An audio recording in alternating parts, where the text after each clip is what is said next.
They left without a word. You remembered the tremor in your chest, the last pulse of control slipping through your fingers as they closed the door on everything you believed you owned. In that moment, you felt exposed, stripped of leverage, staring into the abyss of your own silence. The betrayal wasn't loud. It was surgical. The quiet click of their departure carved a hollow you didn't know you carried. You realized then that power is nothing more than the currency of detachment. Spend too much defending your worth, and you bankrupt yourself. You've played the diplomat, the martyr, the endless negotiator, hungry for their approval. You've leaned in when they leaned away. You apologized to fill the void of their indifference, but every apology you half believed taught them to doubt your conviction. They didn't bow because they felt regret. They bowed because you let them see the cracks in your armor. Tonight, you sit in the aftermath, tracing the contours of your own absence. The room is silent, save for that echo of vanishing power. It's the truth no one dares to whisper. When you stop chasing, you become the prize. When you stop reacting, they start recalculating. That spark you hide beneath courtesy's hollow smile. That spark is all you need to ignite your departure into legend. This isn't inspiration. It's confrontation. A single shift. You decide you're unshakable not because you stitched your wounds with warm words, but because you locked your silence in steel. You learn the first rule of walking away. They never see it coming until it's over. They'll search for you in every room and only find the emptiness you left behind. That void becomes your signature. If the sting of respect withheld still hums in your veins, if you're tired of replaying old scripts designed to flatter and to fail, then linger here. Let this echo in the stillness. You don't need to explain. You simply need to exist on your own terms. If you recognize that ruthlessness is not violence, but the absence of desperation, you're already halfway home. If this truth slices through your armor where no pep talk ever could, subscribe and let the silence become your anthem. You felt the weight of their gaze the moment you shifted in your seat subtly, almost imperceptibly, yet it cracked the script they'd learned to rely on. Their confidence wavered because you no longer played the role they cast you in. You had been the safety net for their ego, the echo chamber for their doubts, the endless source of reassurance. When you let your silence stretch beyond their comfort zone, the room itself seemed to recalibrate around your absence of reaction. They searched your eyes for panic, for pleading, for a flicker of concession, found nothing. That's when the first tremors of power crawled up your spine. You didn't raise your voice. You barely shifted your expression. Instead, you straightened your posture as though you were reassembling your spine into armor. In that stillness, every unspoken boundary you erected became a stone in the fortress of your detachment. You realized that walking away isn't a rupture. It's a living sculpture. You carve away the unnecessary, every demand, every apology, every exhausted attempt at connection, until what remains is the unassailable form of your own worth. They tried to fill the void with noise, rapid-fire questions, half-hearted jokes, that frantic charm that once lulled you into compliance. But your attention was anchored elsewhere. In the moment when you discovered you could endure their absence, you didn't answer. You didn't flinch. You simply existed in the calm eye of their storm. They recoiled, instinctively stepping back, tripping over their own entitlement. The power wasn't in your words. It was in the gravity of your unavailability. Here's the raw truth. They called you cruel because they felt the loss of control, not because you'd done them wrong. Cruelty is the label they pin on silence. When silence stops serving their narrative, they've never feared a sword. They feared the stillness that precedes one. That hush in the air where you stand, unmoved, unhurried, unconcerned with their verdict. That's where the excruciating clarity of detachment resides. You might wonder, is this arrogance? Is this indifference? No, it's precision, surgical. Each moment you elect not to defend your value, you claim a fragment of your sovereignty. Imagine every retort, every justification, as a thread tethering you to their expectations. With every thread you cut, you rise lightning until you're above the reach of their demands. Walking away isn't a single act. It's a series of silent choices, distilled into a weapon sharper than any confession. They will attempt to bait you with memories of better times, the soft spotlight of nostalgia. They'll remind you of the laughter you shared, the vulnerability you once offered, but you will not fall into that familiar trap. Vulnerability without leverage is vanity. You offered your heart on their terms, and they spent it like loose change. Now, you guard it with the same ruthlessness they wielded against you. You do not need to prove your capacity to feel. You need to prove your capacity to withhold. Witness the moment they sense the shift. Their pupils dilate, their speech stammers, their practiced calm fractures. That flicker of panic in their eyes is your confirmation, not because you hurt them, but because their reflection in you no longer feeds them. You have become the contradiction they cannot swallow, present, yet unreachable, significant, yet detached, unmoved, yet profoundly alive. In the space you create, new instincts awaken. You start to crave your own attention, your own approval, as if you're reacquainted with a self you left behind. You feel the temptation to justify your absence, to lean in one last time, to soften the blow with an explanation. Resist it. The moment you speak, you return to the endless cycle of seeking permission to exist. Speak only when your words carry the weight of an unspoken threat, that you might vanish again, unannounced, leaving them to wrestle with their own emptiness. This is your first lesson in power walking. Be an echo that fades before the listener can catch on.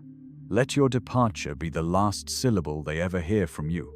Do not look back for their reaction. Do not linger in the doorway of their confusion. Walk away with the same deliberate grace you use to enter any room. Let them chase after the void you leave, and watch them doubt every step they take without you. They reached for every thread of connection you once dangled texts at dawn, crumbs of conversation in the hallway, that borrowed sympathy you wore like armor. Tonight, you let your phone lie face down, your eyes trained on the ceiling as if it held the answers they never gave you. You felt that old itch to respond, to soften the edges of your silence. But in that itch lay your undoing. You learned to recognize the hunger for reaction as the first tremor of submission. In the half-light, you rehearsed the image you would leave behind. Unbothered, untouched, unassigned meaning. You pictured their frantic search through vacant streets, the echo of your absence in empty rooms. That vision made your pulse steady. No more chasing ghosts of respect. You would harvest the power in your own stillness, cultivate it, until it eclipsed every desperate plea they could muster. They tried one last ploy, half-truths, wrapped in nostalgia. Remember when? They whispered through the static of a memory. You sat cross-legged on your bed, turning your attention inward, tracing the map of scars that once drove you to plead. Those scars now marked the path you'd walked away on. You realized memories are weapons only when held at arm's length. In your grip, they disarmed you. So you let the memory flicker and die, as though it never existed. They escalated. Calls at midnight, voicemails thick with regret they never felt. You read a phrase, "I was wrong," and dropped the phone into the trash, not for a lack of hearing them out, but for a refusal to trade your silence for their fleeting sorrow. Silence, after all, is the mirror in which their conscience confronts itself. You didn't break it. They did, by expecting it to bend to their will. In the void that followed, you started to hear something unfamiliar, your own thoughts, unpolluted by their demands. Each breath became a statement of sovereignty. You didn't chase validation. You measured it in the widening gap between their last word and your next move. That gap was your power reserve, unspent potential that needed no confession. You found yourself standing at the edge of old haunts, places where your echoes still lingered. The bar where you drowned in people's opinions. The sidewalk where you offered your vulnerability like pocket change. Tonight, you passed by without a glance, legs steady, shoulders back. You were present but not available. With each step, your departure transformed into a ritual of reclamation. They panicked when your radius of appearance shrank to zero. Mutual friends asked if you were okay, an indirect test of your resolve. You answered only in nods or silence. Their faces betrayed them. Confusion, curiosity, discomfort. You realized relationships are conditioned responses to your own signals. Change your signal. Change their behavior. Walking away wasn't the end. It was the recalibration of every bond you ever held. The hum of neon at 2 a.m. became your soundtrack. You leaned against a silent wall, feeling its cold honesty. Walls don't judge. Walls don't plead. Walls simply are. In that deadpan reflection, you saw the blueprint of your detachment. Shape your life into structures that demand no apology, that offer no negotiation. Build boundaries so precise they need no explanation. They shouted your name in crowded rooms, a futile beacon calling ships to rocks. You didn't turn.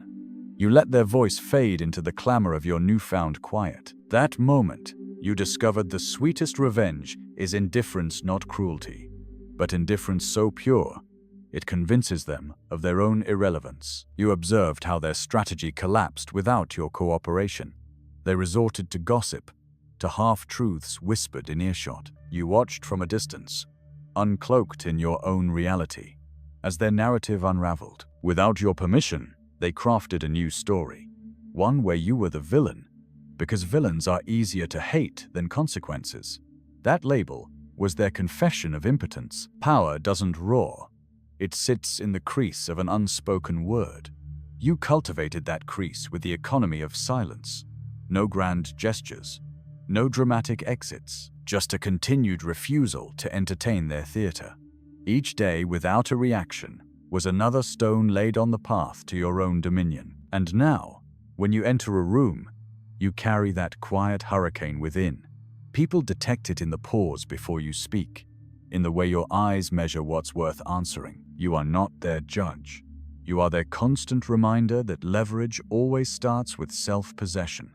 They will never expect the storm that brews in your absence, because storms are silent until they break. You noticed the subtle shift when their calls dwindled into silence, a tactical retreat misread as defeat. They assumed you'd capitulated, that the chasm you carved would beckon you back. Instead, you observed the void you'd engineered, and you found it fertile. Silence isn't absence. It's a space pregnant with potential. In that expanse, you felt yourself expand, each unspoken moment a testament to your newfound gravity. They resurfaced in fragmentary glimpses: an accidental encounter at a launch party, a casual hello in a hallway bathed in fluorescent light. Their tone was curious, disarmed, testing the waters of your unavailability. You offered a nod, so slight it might have been a trick of the corner of their eye. That nod was a contract. You exist on your own terms. It spoke volumes more than rehearsed small talk ever could. When the world expects you to explain, your refusal to comply becomes the explanation. You didn't owe them your story. Your story was your shield. Each detail you withheld a reinforcement of the walls you'd raised. They asked for recollections of better days, hoping to leverage your nostalgia. You let the silence swell, allowing the weight of the unsaid to do the work. In that pregnant pause, they faced the emptiness left by your departure, a mirror reflecting the truth they once ignored. In boardrooms, in dark bars, in suburban backyards, the ripple effect spread. Mutual acquaintances re-examined their own transactions with you. The favors you granted, the apologies you offered, the endless negotiations they once won. Your disappearance cast those debts back onto them, unredeemed and rattling loose in the corridors of their conscience. They discovered that power isn't just what you claim, it's what you choose to reclaim. Power walking is a ritual of refinement. You dropped every crutch that begged validation, social media updates designed to flatter, over-polished speeches begging for applause, that hollow "I care" dropped like loose change. In their place, you cultivated an economy of presence, each word measured, each gesture purposeful, each glance calibrated to communicate exactly what needed to be said, nothing more, nothing less. They tried to bait you with offers you once would have accepted: late-night calls, wine on the porch, borrowed shirts pressed with your scent. These tokens carried no weight now. You recognized them as desperate currency in a bankrupt economy. So you walked past the wine-dark porch and kept your coat buttoned. You let the empty glass sit undrunk. In that refusal, you reclaimed old wounds, closing each with a verdict of finality. You realized that walking away teaches them leverage only when you remain present, afterward present, to observe how your absence unsettles their routines, their assumptions, their arrogance. Presence without submission becomes the ultimate demonstration of power. They expected you to vanish into thin air. Instead, you reappeared on your own terms, transformed by the crucible of your own detachment. They watched you move through the world with a new economy of energy. You didn't waste yourself on their dramas. You reserved your intensity for the few things that still commanded your respect: your goals, your convictions, your self-imposed code. Where once you spread yourself thin to appease their whims, you now concentrated your force like a laser. That focused intensity radiated an unseen heat, invisible yet undeniable. They felt it whenever you entered the room, that silent pulse of self-possession. They attempted to reinsert themselves into your orbit through proxies. Mutual friends sent messages on their behalf, a casual question about your well-being, an invitation to a reunion. You recognize these as emotional Trojan horses, so you declined politely, then declined again, then declined without a word. Each refusal was a brick in the fortress you erected around your autonomy. It was not cruelty, it was precision. At the center of that fortress, you uncovered something luminous: yourself, unadulterated by the expectations of others. In the void you'd created, you discovered the clarity you once sought in the approval of strangers. Your worth no longer depended on their measure. You carried it within you, withdrawing it from the market of exchange, withdrawing it from the ledger of favors and apologies. Others misinterpret detachment as weakness. They mistake restraint for resignation. But restraint requires discipline that few can summon. It requires the courage to do nothing when everything within you screams to act. It requires the mastery to remain still while chaos swirls around you. It demands that you hold back as they lunge forward, baited by the hope that you'll break. Breaking is what they live for. They feed on your fractures. Refusing to break becomes the most disarming move. They can't negotiate with steel. They can't coax softness out of stone. They stand before you, exposed by your refusal to participate in their games. They unravel without the script you once provided. In that unraveling, you tasted the rarest victory. Victory over your own need. The moment you liberated yourself from the expectation to explain, to defend, to appease, you became untouchable. You weren't playing by anyone's rules, least of all yours. You rewrote the rulebook by simply stepping off the field. And so you continue, walking, silent, measured, unseen, until the moment you choose to be seen. They'll share stories about you, some flattering, others distorted. But those stories carry no weight in your world. Your silence remains the only true narrative. It is the echo that outlasts gossip, the absence that outlives attention, the quiet dominion you maintain without a word. They thought the battle was over when you disappeared. But the struggle for dominion is carried out in absence as much as in presence. In the silent theater of your departure, you staged an uprising of self. Each unanswered call, each ignored text became a battle cry whispered in the dark. I am beyond your reckoning. And in that unspoken revolution, your psyche reconfigured itself into a citadel of calm authority. You confront your reflection at dawn, tracing the lines of fatigue that once marked your endless negotiations. Today, those lines are maps of conquest, each ridge a testament to a moment you refused to beg. You dress with deliberate precision, not to impress them, but to honor the new alliance you formed with yourself. The fabric of your shirt rests on your shoulders like a banner of sovereignty. When you enter a room, your posture does not ask for attention. It commands a perimeter. You move through space not as a participant in their drama, but as its silent director, observing how the narrative unfolds in your wake. They still linger at the edges of your life, haunting your memories like ghosts unwilling to fade. They whisper doubts in the back of your mind. Are you too cold? Too distant? Too unyielding? The answer echoes in your bones. You are precisely calibrated. You are the fulcrum on which your world now pivots. Their doubts are the aftershocks of your departure. reverberations that confirm the magnitude of your absence. Power walking is not about crossing physical thresholds. It's about traversing the inner landscapes of desire and fear. You learn that every craving for response is a fissure in your fortress. You learn to observe the hunger in your own chest without feeding it. In the quiet space between breath and thought, you realize your most devastating move is the one you never make. Their anticipation becomes a trap of their own design. They wait for you to break, but each moment you hold your silence, their conviction crumbles. Now, when they attempt to re-engage, their words carry no leverage. They speak in fragments, hoping to catch you off guard, to draw a reaction like a moth to flame. You offer none. Your silence is not emptiness. It is the dense core of your resolve. In that core, you harbor no illusions about their remorse or their loyalty. You harbor only the truth of your own immutability. You remember how once you tethered your mood to their approval, embarking on emotional odysseys dictated by their whims. Now, you pilot the vessel of your mind through waters of stillness so deep that no external tide can tip your course. You have become the storm they can't predict, silent until it arrives, formidable in its restraint. Every moment you remain unresponsive, you sharpen your edge. They learn to fear your quiet more than your fury. Because your quiet suggests you are already beyond their grasp. They study your patterns, searching for the crack that will split open the armor of your indifference. They will never find it, because it is not a flaw. They forged it themselves when they tried to claim your submission. In the marketplace of emotion, you cease to be a commodity.